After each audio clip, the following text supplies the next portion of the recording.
O que eu venho trazer aqui na tribuna, presidente Vicentinho Alves, diz respeito à tragédia que, mais uma vez, os temporais se abalaram sobre o nosso estado do Rio Grande do Sul. São 500 pessoas desabrigadas em Porto Alegre.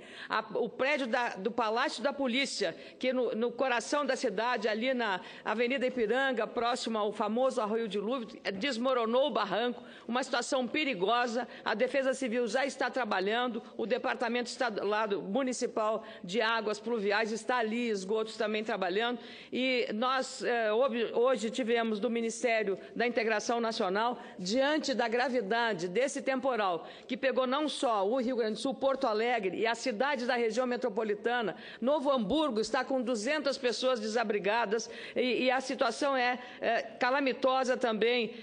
Em Canoas, hoje, muitas ruas alagadas, a chuva continua intensa na parte da manhã e essa situação está causando muita preocupação, transtornos, inclusive.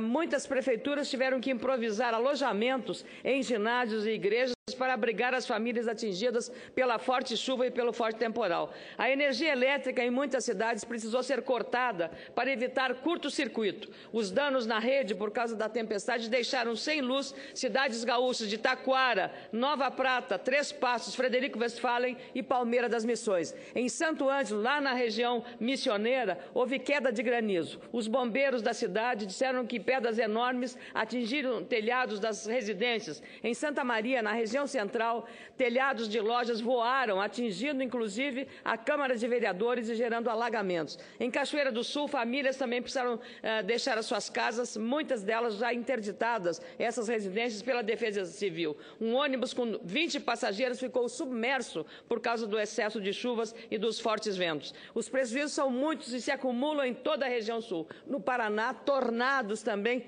ventos chegaram a 115 km/h.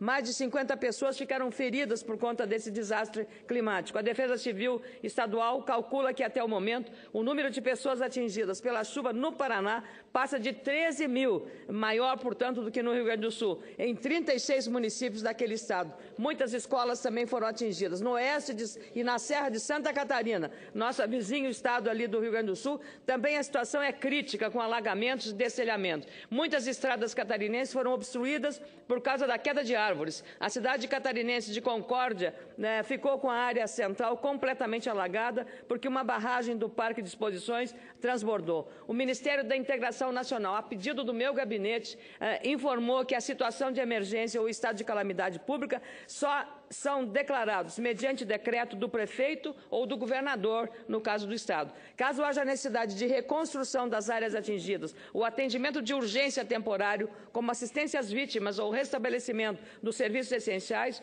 os poderes públicos municipais ou estadual poderão decretar situação de emergência ou situação de calamidade pública e acionar a Secretaria Nacional de Proteção e Defesa Civil para prestar ajuda federal a essas vítimas. Segundo as previsões meteorológicas, as fortes chuvas devem continuar até a próxima quinta-feira. Conforme a Constituição Federal, não existe hierarquia entre os entes federados. O município pode pedir diretamente ajuda ao governo federal. Quando o ente decreta a situação de emergência ou estado de calamidade pública, antes de formalizar o pedido ao governo federal, é necessário recorrer à Secretaria Nacional de Proteção e Defesa Civil. O prazo de validade do decreto que declara a situação anormal, o desastre, é de 180 dias. Nesse caso, decorrido esse prazo, se houver de novo um desastre, o município pode decretar situação de emergência e solicitar outra vez o reconhecimento federal. Assim também pode ocorrer quando a situação se agrava ou os efeitos continuam. Então, eu queria dizer que o ministro Gilberto Ock, da Defesa Civil, que é o Ministério da Integração Nacional, ao qual a Defesa Civil está subordinada, tem sido extremamente ágil, atencioso a essas demandas, por entender com a sensibilidade que tem em relação a essas demandas. Então, eu queria me solidarizar primeiro com as vítimas desses temporais nos 3 estados, mas em particular no Rio Grande do Sul, a Porto Alegre, a nossa capital, mais de 500 desabrigados, em Novo Hamburgo, 200 desabrigados, e pedir as providências urgentes para socorrer essas vítimas para que o prejuízo não aumente. Não tem sequer o valor estimado dos prejuízos materiais desses temporais que atingiram nas últimas horas Santa Catarina, Paraná e Rio Grande do Sul. Muito obrigada, senhor presidente.